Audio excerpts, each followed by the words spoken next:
ꯑꯍꯥꯟꯕꯃꯛꯇꯗ ꯃꯌꯥꯝ ꯄꯨꯝꯅꯃꯛꯄꯨ ꯋꯥꯔꯤꯒꯤ ꯆꯦꯛꯂꯥꯒꯤ ꯃꯥꯏꯀꯩꯗꯒꯤ ꯇꯔꯥꯝꯅ ꯑꯣꯛꯆꯔꯤ꯫ ꯃꯃꯥꯡꯗ ꯃꯌꯥꯝꯅ ꯄꯥꯝꯅ ꯇꯥꯕꯤꯈ꯭ꯔꯕ ꯁꯦꯔꯥꯝ ꯖꯩꯔꯥꯖꯀꯤ ꯈꯨꯠꯏꯗ ꯃꯥꯏ ꯗꯦꯃꯣꯟ ꯍꯁꯕꯦꯟ ꯍꯥꯏꯔꯤꯕ ꯋꯥꯔꯤ ꯑꯗꯨꯒꯤ ꯁ꯭ꯄꯦꯁꯤꯌꯦꯜ ꯄꯥꯔꯠ ꯃꯌꯥꯝꯒꯤ ꯃꯐꯝꯗ ꯈꯨꯗꯣꯜ ꯇꯝꯖꯒꯦ꯫ Every ending is the threshold of a new beginning. ꯂꯩꯍꯧꯏ ꯋꯥꯔꯤ ꯀꯌꯥ, ꯊꯃꯣꯏ ꯍꯨꯔꯕ ꯋꯥꯔꯤ ꯀꯌꯥ ꯃꯇꯝꯒꯤ ꯈꯣꯡꯂꯣꯏꯅꯁꯨ ꯍꯨꯝꯈꯤꯕꯅꯤ ꯑꯉꯛꯄ ꯑꯃꯒꯤ ꯁꯪꯁꯥꯔꯗ, ꯑꯗꯨꯕꯨ ꯊꯃꯣꯏ ꯁꯣꯛꯈꯤꯕꯤ ꯅꯨꯄꯤꯅꯤ꯫ ꯅꯨꯃꯤꯠ ꯑꯗꯨꯒꯤ ꯊꯧꯗꯣꯛꯅ ꯃꯥꯕꯨ ꯑꯣꯠꯇꯨꯅ ꯑꯍꯤꯡ ꯇꯨꯝꯕ ꯌꯥꯗ꯭ꯔꯕ ꯃꯍꯥꯛꯅꯤ꯫ ꯑꯍꯤꯡꯒꯤ ꯃꯪꯂꯥꯟ ꯑꯃꯗ ꯃꯁꯥꯁꯨ ꯈꯪꯗ ꯄꯪꯀꯞꯇꯁꯨ ꯀꯞꯈꯤ꯫ ꯇꯁꯦꯡꯅ ꯍꯛꯆꯥꯡ ꯄꯨꯝꯕ ꯆꯣꯛꯊꯔꯦ ꯍꯥꯏꯕꯗ ꯍꯥꯏꯃꯟꯕ ꯊꯣꯛꯂꯔꯣꯏ꯫ ꯉꯁꯤꯒꯤ ꯑꯍꯤꯡ ꯑꯁꯤꯁꯨ ꯍꯧꯒꯠꯇꯨꯅ ꯀꯞꯄꯤ꯫ ꯗꯗꯥ, ꯅꯪ ꯍꯜꯂꯛꯑꯣ. ꯅꯪ ꯌꯥꯎꯗꯅ ꯂꯩꯕꯁꯦ ꯑꯩ ꯌꯥꯝ ꯋꯥꯔꯦ. ꯄꯤꯄꯨꯛ ꯉꯁꯤꯅ ꯌꯥꯎꯔꯤꯕ ꯑꯉꯥꯡꯁꯤꯁꯨ ꯑꯩ ꯏꯊꯟꯇ ꯀꯔꯝ ꯁꯦꯟꯅꯔꯛꯑꯣ ꯍꯥꯏꯕꯅꯣ? ꯅꯪ ꯍꯜꯂꯛꯇꯕ ꯌꯥꯔꯣꯏꯌꯦ. ꯄꯦꯟꯗꯕ ꯑꯃꯒꯨꯝ ꯀꯞꯇꯨꯅ ꯂꯩꯕꯁꯨ ꯌꯥꯗꯦ ꯈꯟꯗꯨꯅ ꯑꯍꯤꯡ ꯊꯦꯡꯂꯕ ꯃꯇꯝ ꯑꯗꯨꯗ ꯃꯤꯑꯣꯏ ꯄꯨꯝꯕ ꯇꯨꯝꯅꯔꯝꯒꯅꯤ ꯀꯥꯎꯕ ꯃꯈꯩ ꯇꯅꯨꯗ ꯀꯣꯜ ꯇꯧꯔꯛꯇꯨꯅ ꯀꯞꯄꯤ꯫ ꯇꯅꯨ, ꯑꯩꯒꯤ ꯗꯗꯥ ꯍꯤꯡꯍꯜꯂꯨ. ꯅꯪ ꯋꯤꯠꯆ ꯅꯠꯇ꯭ꯔꯥ? ꯅꯪ ꯍꯤꯡꯍꯟꯕ ꯍꯩꯔꯤꯗꯨꯅꯤ. ꯑꯩꯒꯤ ꯗꯗꯥꯕꯨ ꯍꯤꯡꯍꯜꯂꯨ. ꯂꯩꯆꯤꯜ, ꯅꯪ ꯋꯥꯈꯜ ꯌꯥꯝ ꯈꯟꯖꯤꯜꯂꯗꯤ ꯑꯉꯥꯡꯗꯣ ꯃꯁꯥ ꯁꯣꯜꯂꯅꯤ ꯍꯥꯏꯕ. ꯌꯥꯝ ꯈꯟꯖꯤꯟꯒꯅꯨ ꯋꯥꯈꯜꯗꯣ. ꯅꯪꯗꯤ ꯐꯪꯉꯝꯃꯣꯏ ꯆꯩꯅꯥꯁꯦ. ꯃꯥ ꯌꯥꯎꯗꯅ ꯍꯤꯡꯕ ꯑꯩ ꯀꯔꯝ ꯉꯝꯒꯅꯤ? ꯅꯪ ꯂꯣꯌꯥ ꯌꯥꯎꯗꯅ ꯅꯊꯟꯅꯇ ꯍꯤꯡꯕ ꯉꯝꯒꯗ꯭ꯔꯥ? ꯈꯨꯝꯃꯨ. ꯑꯩꯅ ꯍꯥꯏꯔꯤꯁꯤꯒꯤ ꯄꯥꯎꯈꯨꯝ. ꯁꯤꯒꯤ ꯄꯥꯎꯈꯨꯝ ꯄꯤꯕ ꯉꯝꯗ꯭ꯔꯗꯤ ꯑꯩꯕꯨ ꯊꯦꯝꯒꯅꯨ. ꯍꯥꯏꯔꯝꯗꯨꯅ ꯀꯣꯜ ꯑꯗꯨ ꯀꯛꯈꯤ꯫ ꯇꯅꯨ ꯃꯊꯟꯇ ꯐꯝꯗꯨꯅ ꯃꯥꯅ ꯇꯧꯔꯤꯕꯁꯤ ꯀꯩꯅꯣ? ꯑꯩꯕꯨ ꯊꯋꯥꯏꯒ ꯍꯛꯆꯥꯡꯒ ꯈꯥꯏꯅꯈꯤꯗꯨꯅ ꯂꯩꯕꯥꯛ ꯃꯅꯨꯡꯗ ꯆꯪꯈ꯭ꯔꯕ ꯃꯥꯕꯨ ꯍꯤꯡꯍꯟꯕ ꯉꯝꯒꯗ꯭ꯔꯥ? ꯉꯝꯃꯣꯏ. ꯑꯩ ꯉꯝꯃꯣꯏ. ꯅꯠꯇꯦ, ꯃꯥꯒꯤ ꯃꯇꯧꯁꯦ ꯌꯦꯡꯕꯁꯨ ꯉꯝꯗꯦ꯫ ꯅꯤꯡꯁꯤꯡꯂꯛꯇꯨꯅ ꯊꯥꯏꯅ ꯄꯨꯖꯥꯒꯤꯗꯒꯤ ꯄꯨꯔꯛꯈꯤꯕ ꯂꯥꯏꯔꯤꯛꯁꯤꯡ ꯑꯗꯣ ꯐꯥꯛꯇꯣꯛꯇꯨꯅ ꯑꯃꯃꯝꯇ ꯊꯤꯔꯛꯏ꯫ ꯃꯥꯅ ꯅꯍꯥꯟ ꯃꯈꯩ ꯁꯤꯖꯤꯟꯅꯕ ꯀꯌꯥ ꯍꯩꯔꯝꯗ꯭ꯔꯕꯁꯨ ꯍꯧꯖꯤꯛꯇꯤ ꯌꯥꯝꯅ ꯍꯩꯕ ꯋꯤꯠꯆ ꯑꯃ ꯑꯣꯏꯔꯕꯅꯤ ꯃꯥ꯫ ꯃꯈꯨꯠ ꯑꯗꯨꯗ ꯈꯨꯖꯤꯟꯗꯨꯅ ꯁꯤꯛꯇꯠꯆꯔꯒ ꯏꯈꯦꯡ ꯑꯃ ꯊꯥꯗꯈꯤ꯫ ꯑꯗꯨꯒ ꯍꯥꯡꯗꯨꯅ ꯂꯩꯔꯝꯕ ꯆꯦꯃꯥꯏꯁꯤꯡ ꯑꯗꯨꯗ ꯑꯉꯥꯡꯕ ꯃꯨꯛꯅ ꯃꯊꯟꯇ ꯇꯞꯅ ꯇꯞꯅ ꯏꯔꯛꯏ꯫ ꯌꯥꯎꯔꯝꯃꯤ ꯗꯦꯃꯣꯟ ꯑꯃꯕꯨ ꯍꯤꯡꯍꯟꯕꯒꯤ ꯃꯟꯇ꯭ꯔꯒ ꯂꯣꯏꯅꯅ ꯁꯛꯇꯤ꯫ ꯀꯔꯝꯅ ꯁꯤꯖꯤꯟꯅꯒꯅꯤ ꯇꯥꯛꯄ꯫ ꯍꯔꯥꯎꯁꯤꯔꯥ? ꯍꯩꯒꯗ꯭ꯔꯥ? ꯉꯝꯒꯗ꯭ꯔꯥ? ꯑꯍꯨꯝꯂꯛ ꯇꯧꯕꯗ ꯌꯥꯗ꯭ꯔꯕꯗꯤ ꯃꯟꯇ꯭ꯔ ꯑꯁꯦ ꯑꯃꯨꯛ ꯍꯟꯅ ꯁꯣꯟꯕꯁꯨ ꯌꯥꯗꯦ꯫ ꯍꯦꯛ ꯁꯣꯜꯂꯨꯕ ꯃꯤꯀꯨꯞꯇ ꯃꯥꯒꯤ ꯁꯛꯇꯤ ꯄꯨꯝꯕ ꯃꯥꯡꯈꯤꯒꯅꯤ꯫ ꯑꯀꯨꯞꯄ ꯃꯔꯣꯜ ꯃꯨꯟꯅ ꯄꯥꯏ꯫ ꯑꯣꯟꯂꯥꯏꯟꯁꯨ ꯂꯩꯔꯛꯄ ꯑꯗꯨꯗ ꯇꯨꯝꯕ ꯌꯥꯗꯅ ꯌꯦꯠꯄꯁꯨ ꯄꯥꯝꯗ ꯂꯩꯔꯝꯕ ꯅꯨꯄꯥ ꯑꯗꯣ ꯀꯣꯜ ꯐꯠ ꯇꯧꯁꯤꯜꯂꯛꯏ꯫ ꯇꯅꯨꯁꯨ ꯄꯥꯏꯈꯠꯂꯤ꯫ ꯍꯦꯜꯂꯣ, ꯀꯩꯗꯧꯔꯤꯒꯦ ꯍꯧꯖꯤꯛꯐꯥꯎ ꯇꯨꯝꯗ꯭ꯔꯤꯁꯦ? ꯑꯩ ꯊꯕꯛ ꯑꯃ ꯇꯧꯔꯤꯕ꯫ ꯀꯩ ꯊꯕꯛꯅꯣ? ꯀꯔꯤ ꯑꯆꯤꯟꯕ ꯂꯩꯔꯒꯦ ꯍꯥꯏꯁꯤꯕꯣ? ꯍꯧꯖꯤꯛꯇꯤ ꯄꯣꯊꯥꯔꯣ. ꯅꯪ ꯑꯩ ꯂꯨꯍꯣꯡꯕꯁꯨ ꯀꯨꯏꯗ꯭ꯔꯦ. ꯑꯃꯨꯛ ꯅꯁꯥ ꯁꯣꯛꯊꯅꯤ. ꯂꯩꯆꯤꯜꯒꯤ ꯃꯇꯧꯁꯦ ꯌꯦꯡꯕ ꯉꯝꯗꯦ ꯂꯣꯌꯥ.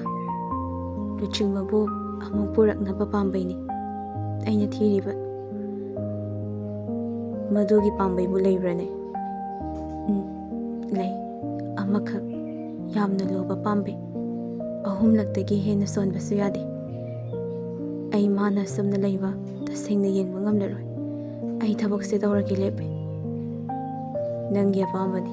ꯅꯪꯒꯤ ꯑꯄꯥꯝꯕꯗ ꯈꯨꯠ ꯊꯤꯟꯖꯤꯟꯗꯨꯅ ꯂꯦꯞꯄ ꯂꯣꯌꯥ ꯍꯥꯏꯕ ꯑꯗꯣ ꯑꯩ ꯀꯩꯗꯧꯅꯨꯡꯗ ꯈꯛ ꯑꯣꯏꯕ ꯄꯥꯝꯗꯦ ꯊꯣꯏ. ꯐꯔꯦ, ꯉꯁꯤꯒꯤꯗꯤ ꯇꯨꯝꯊꯣꯛꯑꯣ.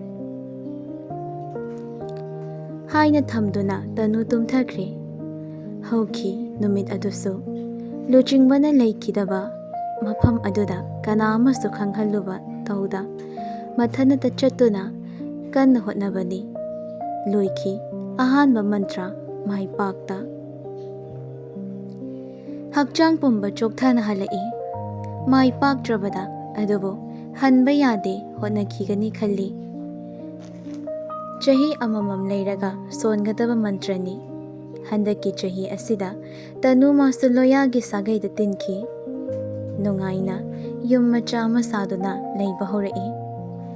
Unadrabada khaziti magi wakhal kaurakli. Macha apikpa ado senanaba laknabada. Sangom amuk in chen dun ani mahana hotnariba ado. Hospital gi suti so mama na lokthokduna mahana oina chetki matam khara. Rinana bema sangom se loirise. Handakti hospital ase branch macha mahangi khali.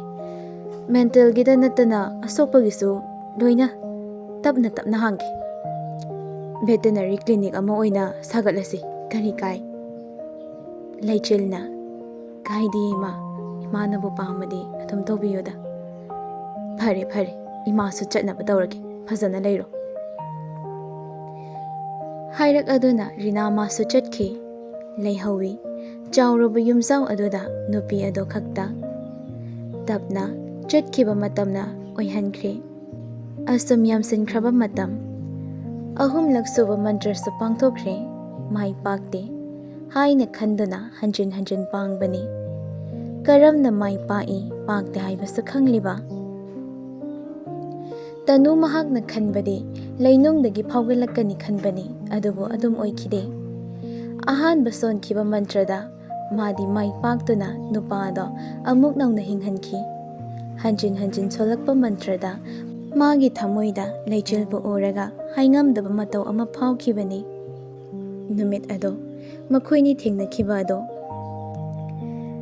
khamba ngamdana thamoi asigi langla amana chetna punduna kirakpagum magi mami ama maphamda tarakpagum tawba aduda wahang ama magi thamoi asibu phathaba ngamgadaba paukhum ama thaningduna hangnaba tanarakhibani adubo oiramki makhoi anidi amatta.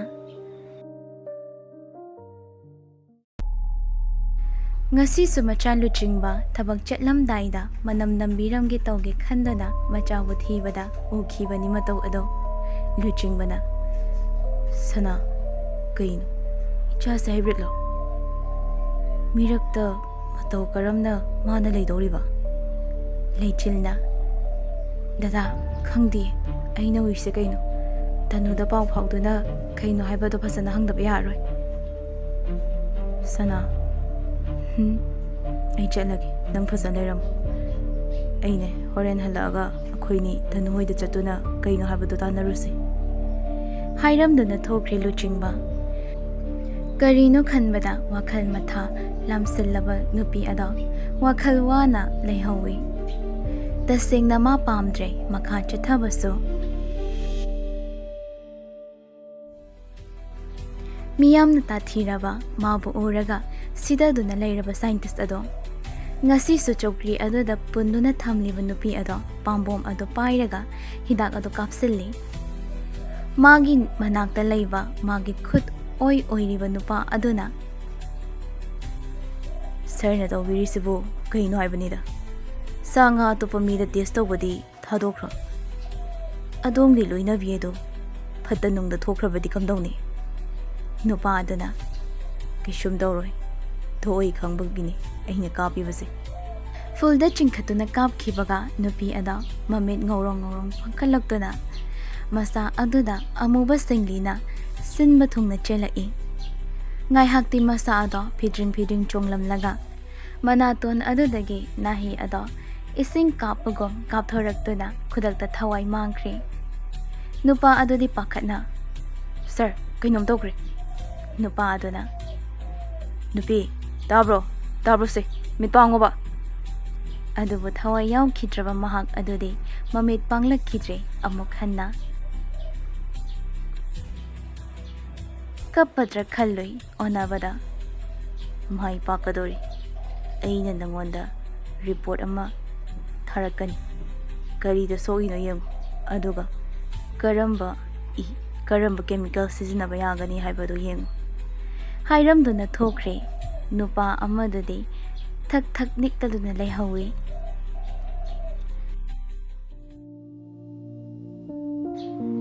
numidang wairamgi korongna chingya pangkhraba matam luchingbusu thaba khalakladuna leichilga punna thoglai mamado wa se haidri lotli wa phamase Chahi manga mapum phakibadagi taurakpani masi pumba.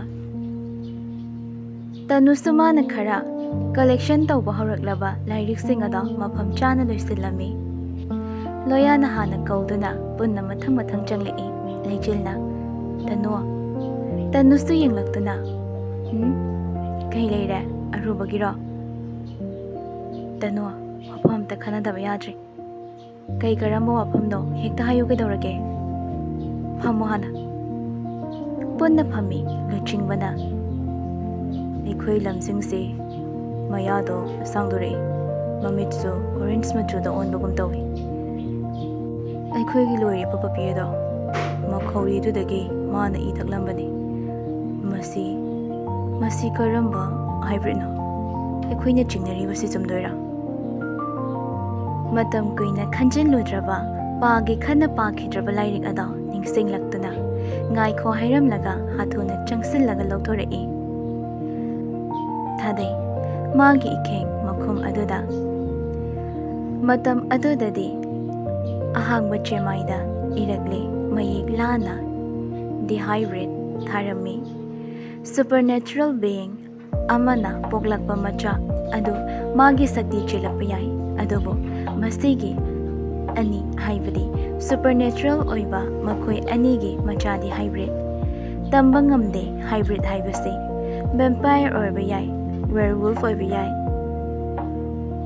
makhal khara asigi manungda ama oiramba yai makhoi asibu khange hairabadi chahi manga hek phabaga khangani tanu nong khalaktuna ngaklapna leichel luchingba tamsingba si hybrid ni I thakpa duna takpadi mase vampire aduga tamo khoi laisasu hybrid haina punna yengnai laisadi chahi manga phadre mapok paire tanuna ayu paithige hybrid ase phumsinuna thamkiduna thoklaktana bo pai aina thigani asigi damaktadi nakhoi warurano leichilna tanu nangna panaba khara tawro senadaba yadre akhoi khara halamage dada lao chalase haina thuna thoki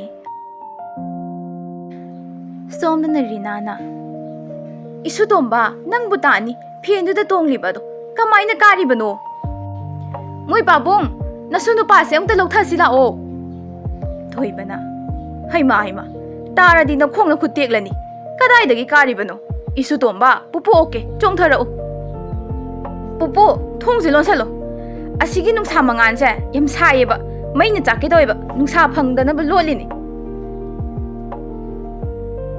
nungsa asina bu kyam sadori gi nangbo se pupu oke noina khangda dawrine yam sajane thong lonjilo tanja da chensilai luchingbana papa gi thoiba kumtharo tani haibani nangbo kaishu tawroi leichil thonglon sinkhibaga phen dagi chongtharai rinadi mamit ushinkre leichil su thoiba adubu karimta tawdabago makhong ani na leptuna leirami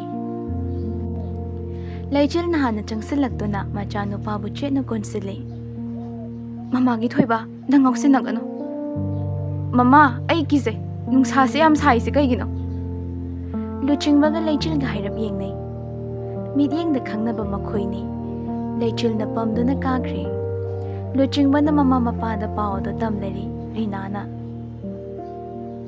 karino hairiba sibo adudi kamain tawba nangi haktakta tawkhiba aduga imane tasengna pamdre ko tasengna pamdre ima tanuna asigi phanaba mani yenglakani phasu phanida matam khara yengduna nasubu kupna senaba haiduni thoibana aisu takre cinema daga yamna tawba aduni tasengna mak pitmanga sida thoklakani haibadudi napa aisu thazarudi luchingbana ai songta karokhige haiduna mathaklomda karaktuna leichilga wari tawi tanusu thiba humba lepte hauki matam khara maso hausinki chahi manga phakre laisa adubu madi karimta ulakte Tanu pambai amadi phangkre makhoigi sakti. Phajinduna micham amagum leinaba pambai. Mana mantra tawduna Potyana semlamba khuzi ama leichel supirai tanuna. Leichel khuzi asina manungsal mangal thokpasangamni. Igi khaurangwaso mafamda poklaroi. Micham gum leiba ngamgani. Icham chamba khuzi nate. Mana chawkhalaklabaso khuzi ase chawkhalakani. Irai laina thudekpa ngamoi. Asibu sibiyu. Leichilna tanu khuzi asina leiriba makhai micham gum leiba ngamgadoriba natra. Ngamgani. Ado leichil demon singge hunter thoklakibagum makhoigi su hunter leiraklabadi karam tawba. Matamduda yengasi. Haina phone thamnakhibaga laizana kari amatta ulaktrabaso akiba aduna mabuso khuzi ama sizalli laizana kaigi khuzi no mama phajadra mama na nangi ne phajaba leibani si lauthongna ba hotnaba yade ko hoi mama leichilna dada macha thoido amta puro phone do ngahak yenghaladi yare mami ka loi soni luching basu macha bu purai lamsing bana kaino mama phone ngai hakta yengbasida luching bana sana kauriba adagi wahantok khanglaba mani machagi khudang ta paiduna acho khusi ado sat hapchin kibaga maga chawba manana maga chanaba ama onduna tapnap khre lamsingna si kaino longtho ai khusi ama siri sidi macha thoi si longthok pa yade phajadra to si sina phajadra ba nungsa da thoksila lamsingkina ai talleba mai chaeba luching bana sana yabo leichil makok nomi lamsingna papa nangi sana si kham yamna phatti sana si adubu luching bana pamlaga namduna puthoraklaga mapanda puthoi mami chena uisan khilam singba adubo masada maisa phangaktrabada kiba saphakre luching baga leichil ga yengnaduna nokpetawi anima asomdana lab adoda piklibe chahi mangata surabi nupi macha adoda amok kapkadauri hidak ado makok adoda EEZ cap ama updana makhong makhut pullaga thamli nupi macha ado nupa aduna themduna papa gi nungshibi karimta tawroi papa hidak kapke haina pampo macha adoda kapsankre ngai haktang leiraga machin adoda brain ada fadrang chonglakpage signal lakpada mapa ada pakhatli macha sidi mana manghaningde nahi ado haitharakle papa nopa aduna asida hidaga maina sirinda haptuna thambani sirindo yam thuna puro nopa aduna pirakpaga amu kapsalle aduga cranial sonography ama lobada machagi brain gi chawgi size hengatlamle adubo machadi kanba ngamhore karino mana khalliba karino mana puthoknaba laknariba se mi kaya test tawkre seki hingkhiba yaorabasu angawba amagum natragana kari khangdaba mawongdani nopaduna last is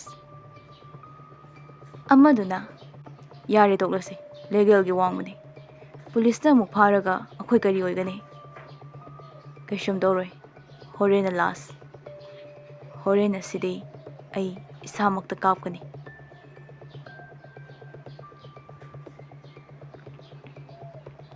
masing chawi sigi watse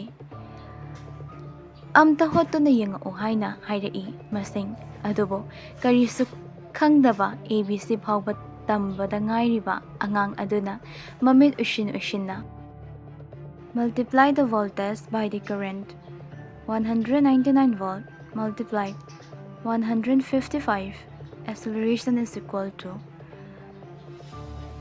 30,845 Hairamlaga angang ado wakhal mangkhre. Ngakpana loikhi. Animak. Karino matause khanbada. Numidangi matamni.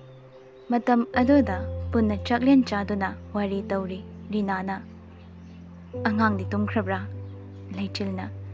Tumkhrema. Phare phare. Khuji do sibadagi ahenba amta tawraktraba natra.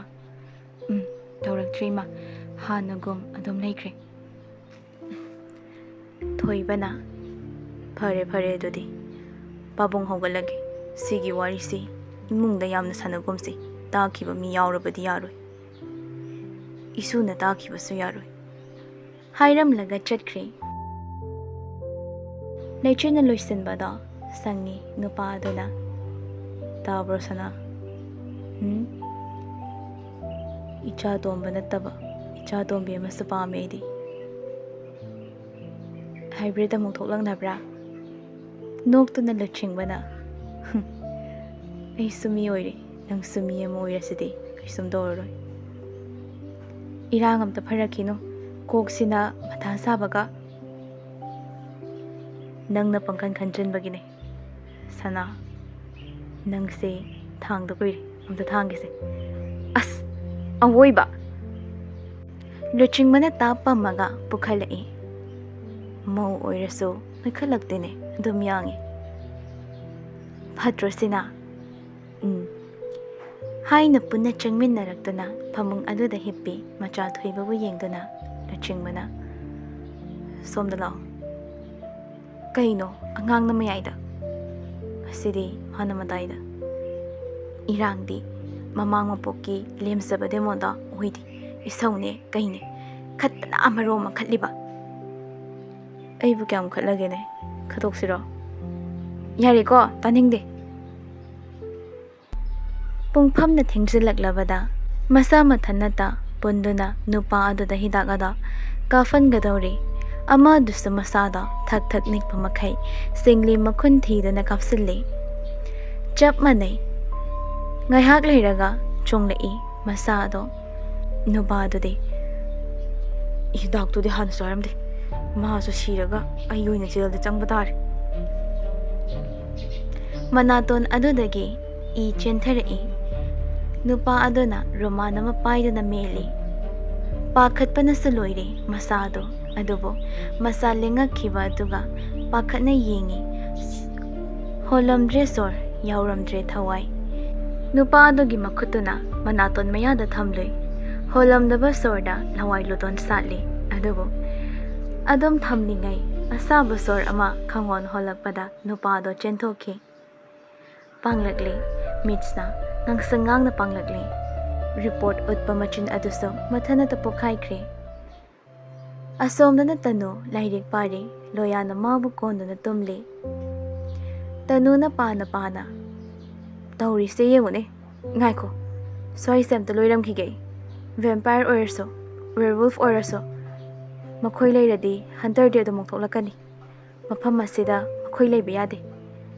Mafam asidi supnagi miyoy bakhakna legadaba mafamni. Tanuna. Hunter thoklakani haibad madudi khana hoidoriba. Lamsing babu konduna tumli leichil luchingba matam kuina oluraba micham khanghaude leichil mahaki managanda mutluraba thangsang adogi mami ado jara taraktuna mangal amangana langlai mama macha hatnagadoribra hunter amo irakle amuk hanna machabo hatpa ngamgadra tanu makhatai karigumba hunter aduna hatpa ngamdraba handakti hunter adu sigani aduga vampire wolf makoina miyoibasingbu chinjak oirakani phana pharasu masada migi ithakningba sadong chaningba adudi afaba oirasu adumak masada chengani kaino haisibo adudi hunter se kanano